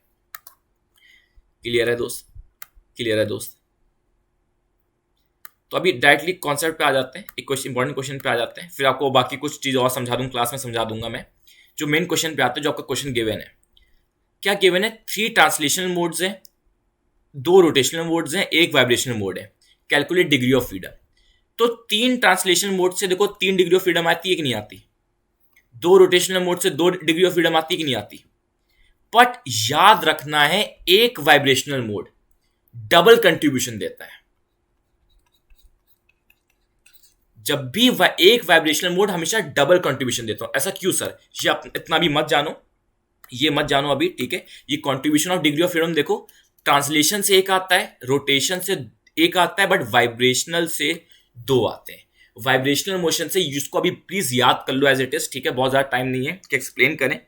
एक वाइब्रेशनल मोशन से 2 डिग्री ऑफ फ्रीडम का कंट्रीब्यूशन आता है, ठीक है, बस इतना याद रखो। तो डिग्री ऑफ फ्रीडम कितनी हो जाएगी? 7 हो जाएगी। डिग्री ऑफ फ्रीडम कितनी हो जाएगी? 7 हो जाएगी, ठीक है। फिर एक एनर्जी का कॉन्सेप्ट भी आता है, कंट्रीब्यूशन ऑफ एनर्जी, सेम फंडा, ठीक है। एक ट्रांसलेशन मोशन से एनर्जी कितनी आती है? केटी।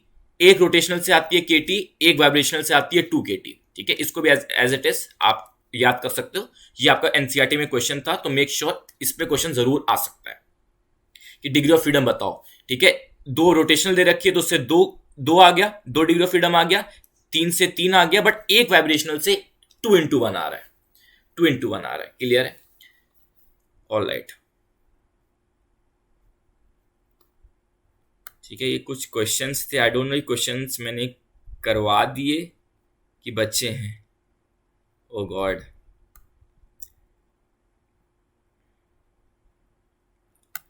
चलिए, आई डोंट नो, चलो फिर से क्वेश्चन करवा देते, बाकी स्किप कर देना। अगर आपने क्वेश्चन कर लिए, दोबारा करवा दिए तो स्किप कर देंगे, वरना क्वेश्चन प्रैक्टिस में क्वेश्चन लेंगे, ठीक है। थोड़ा बहुत करवा दूंगा, फिर भी सेफ्टी के लिए करवा दूंगा, ठीक है। फिर जल्दी से बात कर लेते हैं दोस्त, मोलर हीट कैपेसिटी की और मोलर स्पेसिफिक हीट कैपेसिटी की। उससे पहले कुछ क्वेश्चंस कर ही लेते हैं, ठीक है, 1-2 क्वेश्चंस कर लेते हैं। I don't know, may be ये क्वेश्चन किया हुआ है, थोड़ा सा याद आ रहा है।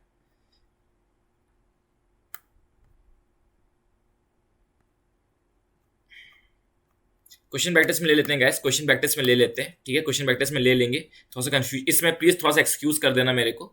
ये क्वेश्चन कर लेते हैं, 1-2 अच्छे क्वेश्चंस कर लेते हैं, 1-2 अच्छे क्वेश्चंस कर लेते हैं, ठीक है। आप खुद ट्राई मारिएगा। एक ये अच्छा क्वेश्चन कर लेता हूं, देखो 3 कंटेनर्स, आप प्लीज उसको पढ़िए, प्लीज उसको पॉज करके पढ़िए, मैं डायरेक्टली आंसर बता देता हूं उसका। भैया 3 कंटेनर्स हैं जिसमें 3 डिफरेंट गैसेस हैं। सबका प्रेशर क्या है? P1 P2 P3, तीनों का प्रेशर क्या है? P1 P2 P3। फिर नंबर ऑफ एटम्स दे रखे, नंबर ऑफ पार्टिकल्स दे रखे हैं, मासेस भी दे रखे हैं, और पूछा है भैया इन तीनों को मिक्स कर देंगे तो रिजल्टेंट प्रेशर क्या होगा? Dalton's law, P1 + P2 + P3। It has nothing to do with number of particles या मासेस, ये सिर्फ कंफ्यूज करने के लिए दिया गया था, जस्ट टू चेक कि भैया कितनों को आता है Dalton's law. Simple, nothing with masses, nothing with number of particles. Dalton's law का सीधा फॉर्मूला है, प्रेशर P1 P2 P3 है, तीनों को मिक्स कर दोगे तो sum of pressure becomes the total pressure, sum of pressure becomes the total pressure, simple. ठीक है, ये तो इंटरनल एनर्जी वाला तो हम पढ़ेंगे बाद में, इंटरनल एनर्जी हम थर्मोडायनेमिक्स में पढ़ते हैं। ठीक है, एक ये क्वेश्चन कर लेते हैं। Vessel the gas is at pressure P, mass of all molecules is half and the speed is doubled, resultant pressure will be. तो देखो एनर्जी क्या होता है, 3/2P। आई डोंट नो कितने लोग को मैंने ये बताया कि नहीं बताया, ये होता है एवरेज काइनेटिक एनर्जी, ये होता है एवरेज काइनेटिक एनर्जी, सुनते चले जाना। ये जो ई एवरेज होता है, ई एवरेज होता है 3/2P, this is called average kinetic energy. Why sir, average kinetic energy why sir? क्योंकि एक आइडियल गैस में, सुन लेना मेरी बात, आइडियल गैस में होनी चाहिए टोटल एनर्जी, लेकिन आइडियल गैस में जो एनर्जी होती है वही काइनेटिक एनर्जी होती है, क्योंकि एक आइडियल गैस की potential energy is always zero. लिख लो भैया, आइडियल गैस की potential energy is always zero. तो आइडियल गैस में हम जब भी एनर्जी की बात करेंगे it is always kinetic energy. Ideal gas में जब भी एनर्जी की बात करेंगे it is always kinetic energy. ठीक है, और एक और चीज बता देता हूं, ये जो 3/2P है ना, ये 3/2P है ना, ये एक्चुअली होती है 3/2, जो फॉर्मूला होता है ना, इसका एक कंडीशन है, सुन लेना। This is average kinetic energy, average kinetic energy अगर सिर्फ ट्रांसलेशनल मोशन कंसीडर करें तो, ट्रांसलेशनल मोशन कंसीडर करें तो। ठीक है, अगर कोई पूछे ई एवरेज का फॉर्मूला पूछे, ई एवरेज का फॉर्मूला होता है 3/2P, तो आपको मैंने बता दिया, हालांकि कभी पूछेगा नहीं कि भैया रोटेशनल और ट्रांसलेशन को मिला के बताओ एवरेज काइनेटिक एनर्जी क्या होगी, ना ना ना, वो सब पूछेगा नहीं, बट स्टिल मैंने बता दिया this is average translational kinetic energy. मैंने बता दिया आपकी इंफॉर्मेशन के लिए। एवरेज एनर्जी आप सिंपली 3/2P नाम याद कर लो, बट अगर कल को कभी पूछ दे एवरेज ट्रांसलेशनल काइनेटिक एनर्जी, यही है, यही है। ठीक है, बस बताने के लिए बोला। Average kinetic energy basically translation वाली है, ये ट्रांसलेशन वाली है। रोटेशन और वाइब्रेशन को ऐड करके क्या एवरेज काइनेटिक एनर्जी बचेगी, नहीं पता, नहीं याद करना। क्लियर है, क्लियर है? एवरेज काइनेटिक एनर्जी क्या होगी, नहीं पता। ठीक है, 3/2P याद रखिए, कुछ एक दो क्वेश्चन प्रैक्टिस में और क्लियरिटी ले आऊंगा। अभी के लिए बस यह याद रखना है, दिस इज 3/2P, जो फॉर्मूला पढ़ रहे थे 3/2 NKT, 3/2 P, 3/2 वो RT आया था, NRT आया था, वो क्या था, एवरेज काइनेटिक एनर्जी ट्रांसलेशन वाली। ठीक है, ठीक है, क्लियर है? ठीक है, तो ये एक अलग से मैंने केस बता दिया। तो उसमें देखो काइनेटिक एनर्जी क्या होता है, हाफ mv², मास हाफ किया जा रहा है, m/2 किया जा रहा है, वेलोसिटी को डबल किया जा रहा है। तो देखो क्या हो रहा है, half into m/2 into 4v²।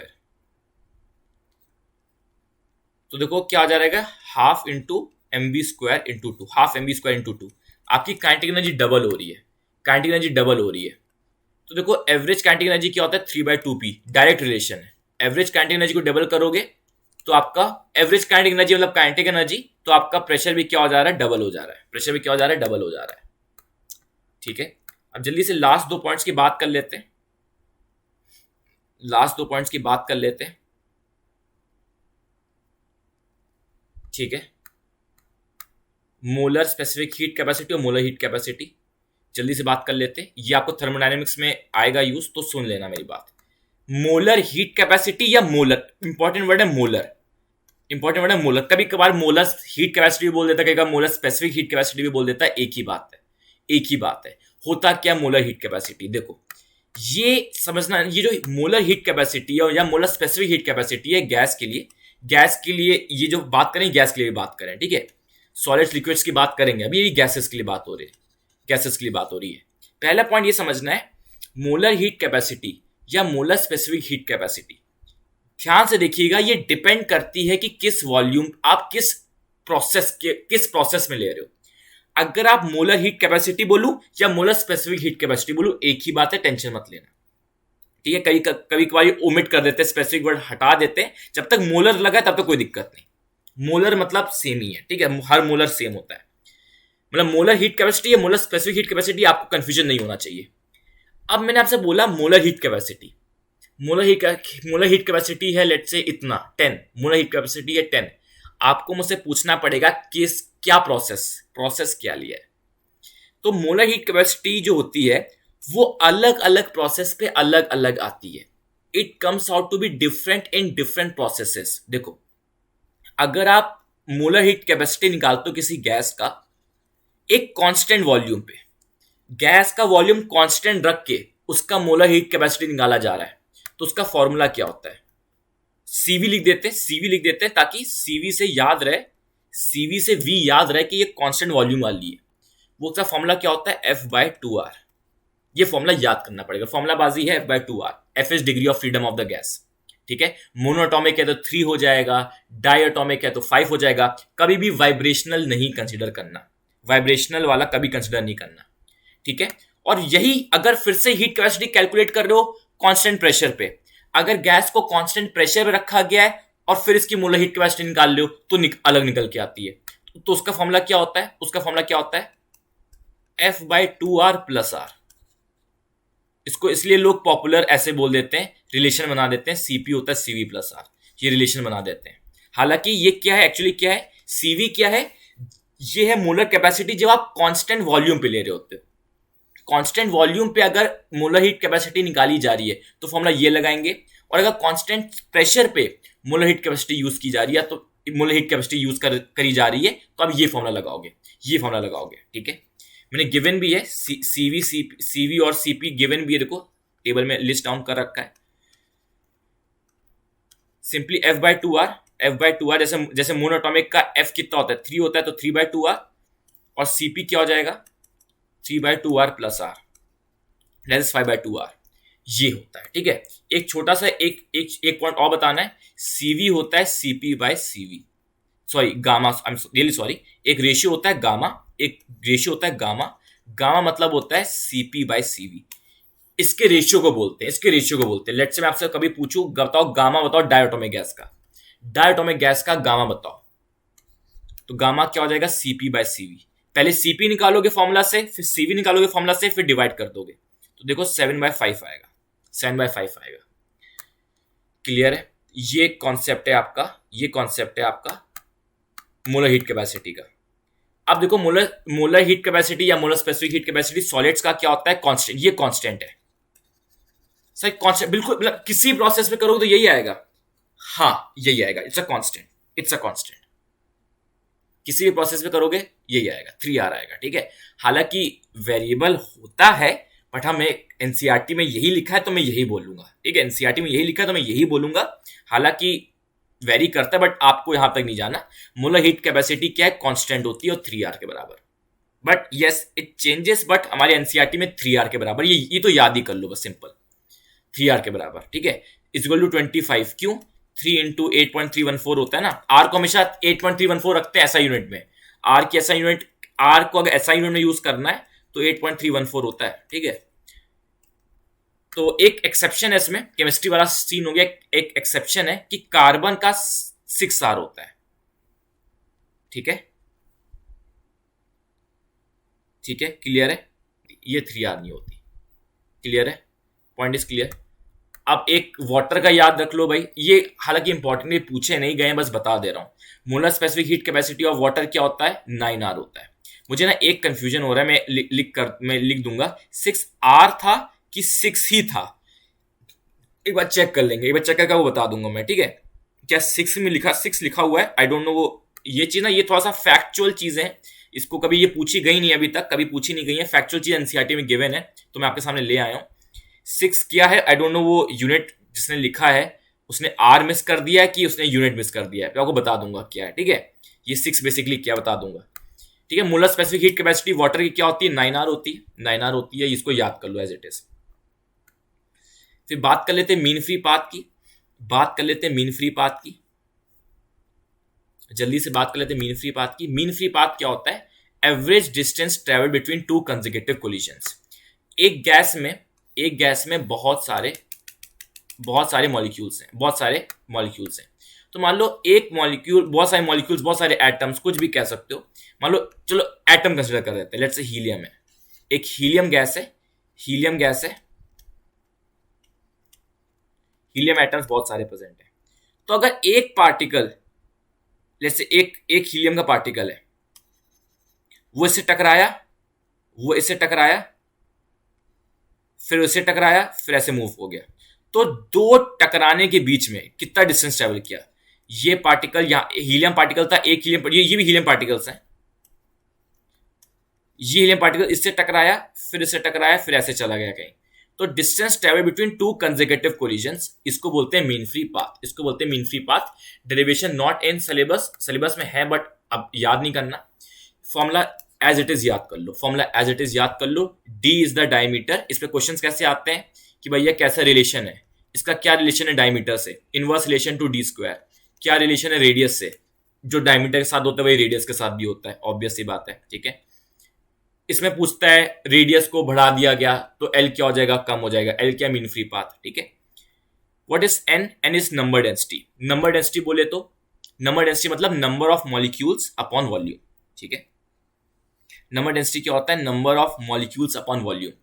ये कैसे आया सर? ये समझ में नहीं आया सर, कैसे आया? बहुत इजी है यार। मोल्स का फॉर्मूला क्या होता है? Number of particles upon N होता है। तो number of particles can be anything, particles can be anything, molecules, atoms, कुछ भी हो सकता है। तो मोल्स इंटू एन क्या हो जाएगा? एन। ये हो जाएगा मोल्स इंटू एन क्या हो जाएगा? एन। तो नंबर ऑफ मॉलिक्यूल्स क्या हो गया? नंबर ऑफ मॉलिक्यूल्स क्या हो गया? Moles into N upon volume. I hope the point is clear. तो ये इसी के साथ ये चीज खत्म होती है। जल्दी से मैं आपको why this pics are not uploading, जल्दी से केटी केमिस्ट्री का है, केटी जी के पोस्टुलेट्स बता देता हूँ, आइडियल गैस के पोस्टुलेट्स बता देता हूँ, हाईलाइट कर रखे इंपॉर्टेंट पॉइंट बता देता हूँ। पहला, गैस के सारे मॉलिक्यूल्स या सारे पार्टिकल्स, एक पर्टिकुलर गैस के सारे पार्टिकल्स क्या है? They are considered as point masses, ठीक है। पहला पॉइंट, जितने भी गैस के अंदर पार्टिकल्स हैं वो पॉइंट मासेस की तरह है, मतलब इनका खुद का कोई वॉल्यूम नहीं है, ठीक है। इनका खुद का कोई वॉल्यूम नहीं होता, पॉइंट साइज मासेस है। Next point very important, there is no force of attraction. बहुत ही ज्यादा इंपॉर्टेंट पॉइंट है। याद है मैंने अभी बताया आपको, जो आइडियल गैस में एनर्जी होती है वो सिर्फ काइनेटिक एनर्जी होती है। Why? Because their potential energy are zero. उसका, एक आइडियल गैस की पोटेंशियल एनर्जी हमेशा जीरो होती है। इसका रीजन क्या है? क्योंकि पोटेंशियल एनर्जी अराइज करती है फोर्स ऑफ अट्रैक्शन और रिपल्शन से। जैसे पोटेंशियल एनर्जी हमने कहां कहां पढ़ा है? मैग्नेट्स में पढ़ा है, इलेक्ट्रोस्टैट्स में पढ़ा है, ग्रेविटेशन में पढ़ा है। जहां अट्रैक्शन और रिपल्शन हो रहा होता है, वहां पे पोटेंशियल एनर्जी का कॉन्सेप्ट आता है। यहां देखिए force of attraction and repulsion है ही नहीं, zero force of attraction and repulsion है, तो पोटेंशियल एनर्जी क्या है इसकी? जीरो है। क्लियर है? Particles of gas are always in constant and random motion, ठीक है। कॉन्स्टेंटली वो रैंडम मोशन में घूमे जा रहे हैं रैंडम मोशन में। कहीं भी कोई इनका कोई डेडिकेटेड मोशन नहीं है कि सब लेफ्ट में जाएंगे कि राइट में जाएंगे, कहीं भी रैंडमली मूव कर रहे हैं। क्लियर है? पार्टिकल्स हर पॉसिबल डायरेक्शन मूव करते हैं स्ट्रेट लाइंस में, ठीक है। ऐसे एक्चुअली में ऐसे मूव करते हैं। They don't move in like curve ऐसे करके नहीं मूव करते, they move in straight lines, ऐसे स्ट्रेट लाइन से मूव करते हैं। क्लियर है? प्रेशर क्या होता है? प्रेशर को डिफाइन किया गया है, प्रेशर क्या होता है? Number of collisions per unit area, ठीक है। कितना कोलिजन्स हो रहा है, ठीक है। एक particular area of cross section में कितने कोलिजन्स हो रहे हैं। मान लो ये particular area of cross section पे कितने कोलिजन्स हो रहे हैं। ज्यादा कोलिजन्स होंगे तो प्रेशर ज्यादा होगा, कम कोलिजन्स होंगे तो प्रेशर कम होगा। बहुत सिंपल ही बात है। अगर मैं ऐसे वॉल पे कोलिजन ज्यादा होंगे तो प्रेशर ज्यादा फील होगा, अगर वॉल पे कोलिजन कम होंगे, वॉल पे कोलिजन कम हो रहे हैं, धीरे हो रहे हैं, कम हो रहे हैं, कोलिजन्स कम हो रहे हैं, तो देखो प्रेशर कम हो रहा है। क्लियर है मेरी बात? तो अगर कोलिजन्स आप बढ़ा दोगे, कोलिजन्स बहुत ज्यादा बढ़ा दोगे तो प्रेशर बढ़ जाएगा, ठीक है। नेक्स्ट पॉइंट की बात करते हैं। कोलिजन्स क्या होते हैं? Perfectly elastic. बहुत इंपॉर्टेंट पॉइंट। क्यों कोलिजन्स परफेक्टली इलास्टिक क्यों होने चाहिए? क्योंकि कोलिजन जब परफेक्टली इलास्टिक होता है, ये उसमें पढ़ते वर्क बाय एनर्जी में, परफेक्टली इलास्टिक कोलिजन में। भैया रिकॉर्डिंग ऑन थी कि नहीं थी? Please, yes, thank God. Perfectly elastic collision में क्या सीन होता है? परफेक्टली इलास्टिक कोलिजन में ये हम पढ़ते हैं वर्क बाय एनर्जी में। परफेक्टली इलास्टिक कोलिजन में कभी भी काइनेटिक एनर्जी लॉस नहीं होती, काइनेटिक एनर्जी कंजर्व होती है। परफेक्टली इलास्टिक कोलिजन में kinetic energy is always conserved. और मैंने क्या बताया, आइडियल गैस में सिर्फ काइनेटिक एनर्जी होती है। सोचो अगर ये कोलाइड कर करके अपनी काइनेटिक एनर्जी लूज कर देते, डोंट यू थिंक एक टाइम के बाद सारा मॉलिक्यूल मोशन स्टॉप हो जाता है। वो लड़ लड़ के अपनी काइनेटिक एनर्जी लूज करते रहते तो एक टाइम के बाद पूरी गैस की एनर्जी जीरो हो जाती, सारे मॉलिक्यूल्स चलना ही बंद हो जाते, सब रुक जाते वहीं के वहीं। बट ऐसा नहीं होता। पॉइंट क्लियर है, पॉइंट क्लियर है, पॉइंट क्लियर है कि अगर ये समझ में आ गया होगा कि कोलिजन के बाद काइनेटिक एनर्जी जिसमें कंजर्व रहती है, जिसमें कांस्टेंट रहती है, होता है परफेक्टली इलास्टिक। अगर इन इलास्टिक कोलिजन होगा, काइनेटिक एनर्जी वेस्ट होगी, काइनेटिक एनर्जी लूज होगी, कम होगी, काइनेटिक एनर्जी कम होते होते होते जीरो हो जाएगी। ये होता है थोड़ी है, पार्टिकल स्टॉप हो जाएंगे, ये होता नहीं है। ये बहुत ज्यादा इंपॉर्टेंट पॉइंट मैंने अभी शायद आई डोंट नो कितने लोगों को मैंने ये अभी समझाया कि नहीं समझाया, फिर से समझा देता हूं।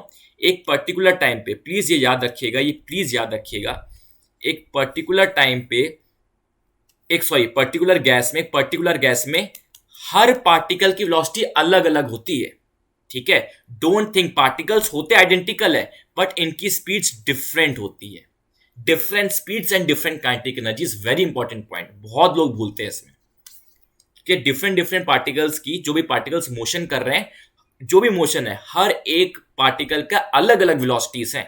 कुछ की एक हो सकता है भैया दो पार्टिकल की सेम हो जाए, लेट्स से, कोई दिक्कत थोड़ी है। कुछ मतलब दो पार्टिकल, क्या होता है दो पार्टिकल सेम हो जाए, बट सारे पार्टिकल की सेम होगी? नहीं नहीं नहीं नहीं, सारे पार्टिकल की सेम नहीं होगी, अलग अलग पार्ट अलग, जो वेलोसिटीज अलग अलग है। हाँ, कुछ की एक दो की सिमिलैरिटी मिल जाएगी, वो ठीक है, बट ओवरऑल देखा जाए different velocities and different kinetic energies obviously. Next point हम बात कर चुके हैं, काइनेटिक एनर्जी जो होता है directly proportional to temperature. Kinetic energy directly proportional to temperature बहुत ही इंपॉर्टेंट पॉइंट है। याद, ये भी फॉर्मूला पढ़ा भी होगा, जो ई एवरेज क्या होता है, 3/2 nRT KT, सब में टी आ रहा था, राइट, सब में टी आ रहा था। तो टेम्परेचर बढ़ाने से काइनेटिक एनर्जी बढ़ती है, और जब भी काइनेटिक एनर्जी बढ़ती है तो प्रेशर बढ़ता है। बहुत सिंपल सी चीज है, काइनेटिक एनर्जी, आप देखो, आपने हीट किया, आपने टेम्परेचर बढ़ाया तो काइनेटिक एनर्जी बढ़ी। हाई काइनेटिक एनर्जी ज्यादा हुई तो वेलोसिटी ज्यादा नहीं हुई। अगर हाई काइनेटिक एनर्जी बहुत ज्यादा हो गई, डोंट यू थिंक बहुत ज्यादा लड़ने लगेंगे वॉल पे, बहुत ज्यादा कोलिजन होने लग जाएगा। काइनेटिक एनर्जी बहुत रैपिड मोशन हो रहा है तो कोलिजन बहुत ज्यादा होने लग जाएगा, तो प्रेशर भी बढ़ जाएगा। ठीक है, तो इसी के साथ थोड़ा समाप्त करते हैं। थोड़ा पॉइंट्स मुझे जानता हूँ, ये क्वेश्चन ले लेते हैं यार, ये क्वेश्चन इंपॉर्टेंट था। मैं जानता हूँ कुछ पॉइंट्स मिस हो गए होंगे, आई गेस छोटे मोटे, वो प्रैक्टिस सेशन में हम ले लेंगे। ठीक है, ये क्वेश्चन बहुत अच्छा है, ये क्वेश्चन बहुत प्यारा क्वेश्चन है।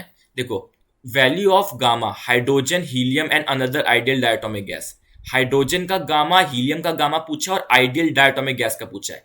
किसका पूछा है? डायटोमिक गैस का, जिसके पास whose molecules are not rigid but have an additional vibrational mode। बहुत ही ज्यादा प्यारा क्वेश्चन, बहुत ही ज्यादा प्यारा क्वेश्चन। हाइड्रोजन का गामा क्या होता है? हाइड्रोजन का गामा क्या होता है? Cp/Cv। हीलियम का भी Cp/Cv, फॉर्मूला तो वही है, और मैंने Cp/Cv निकालना बता भी दिया। तो आप अभी मैं बता देता हूं, क्लियर कट बता देता हूं, कोई दिक्कत वाली बात नहीं होनी चाहिए। इसका आंसर जो इसका अभी देखना, हाइड्रोजन क्या होता है? मोनोएटॉमिक गैस होती है। Hydrogen, I am really sorry, hydrogen is a diatomic gas, H2 के फॉर्म में प्रेजेंट होती है। ठीक है, हमारे नेचर में हाइड्रोजन क्या होता है? H2 के फॉर्म में प्रेजेंट होती है, H2 के फॉर्म में। तो डायटोमिक गैस का Cv क्या होता है? F/2R। Cp क्या होता है? Cv+R, F/2R+R। तो तुम देखो, तीनों गैसेस का निकाल के देखते हैं। हाइड्रोजन का F क्या होगा? 5 होगा। हाइड्रोजन का F क्या होगा? 5 होगा, क्योंकि डायटोमिक गैस का डिग्री ऑफ फ्रीडम 5 होता है। तो Cv क्या हो जाएगा? 5/2R। Cp क्या हो जाएगा? 5/2R+R, that is 7/2R। तो उसका गामा क्या हो जाएगा? 7/2R upon 5/2R, that is 7/5। ये आ गया गामा। गामा देखो, हाइड्रोजन का क्या आ गया? 7/5।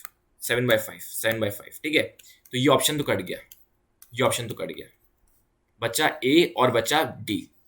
हीलियम का निकाल के देखना, हीलियम का डिग्री ऑफ फ्रीडम 3 होता है, सेम फॉर्मूला, हीलियम का डिग्री ऑफ फ्रीडम 3 होता है, तो 5/3 आ जाएगा। अब पॉइंट है, अब देखते हैं इसका आइडियल डायटोमिक गैस, जिसमें एक एडिशनल वाइब्रेशनल मोड भी कंसीडर करना है। हीलियम और हाइड्रोजन में जब तक बोला ना जाए तब तक कंसीडर नहीं करेंगे, बट इस डायटोमिक गैस में हमको एक वाइब्रेशनल मोड और कंसीडर करना है। तो उसकी डिग्री ऑफ फ्रीडम क्या होगी? डायटोमिक गैस की डिग्री ऑफ फ्रीडम क्या होती है? डायटोमिक गैस की डिग्री ऑफ फ्रीडम क्या होती है? 5। बट एक वाइब्रेशनल मोड और आएगा, तो +1 करेंगे कि नहीं करेंगे? नहीं करेंगे। +1 इंटू 2। जब भी एक वाइब्रेशनल मोड आता है तो डिग्री ऑफ फ्रीडम एक वाइब्रेशन मोड आने से डिग्री ऑफ फ्रीडम +2 होती है। ना एक कंट्रीब्यूशन वाइब्रेशन मोड का 2 डिग्री ऑफ फ्रीडम लेके आता है। तो F कितना हो जाएगा? 7 हो जाएगा। अब फॉर्मूला लगाओ, अब निकालो, CV निकालो, 7/F/2R। अब ये पुट करो, बट हाइड्रोजन हीलियम में नहीं पुट करोगे, गिवन कुछ नहीं है, सिर्फ इस केस में वाइब्रेशनल मोड कंसीडर करना है, बाकी केस में नहीं करना क्योंकि अलग से स्पेसिफाइड नहीं था। तो CV क्या हो जाएगा? F/2R। CP क्या हो जाएगा? CV+R। तो फाइंड कर लेते हैं 7/2R और CP क्या हो जाएगा? 9/2R। 7/2R plus R, 9/2R। इसका आंसर आ जाएगा A। So that's it for the video. Thank you for watching this lecture. Thank you so much, guys. Thank you so much.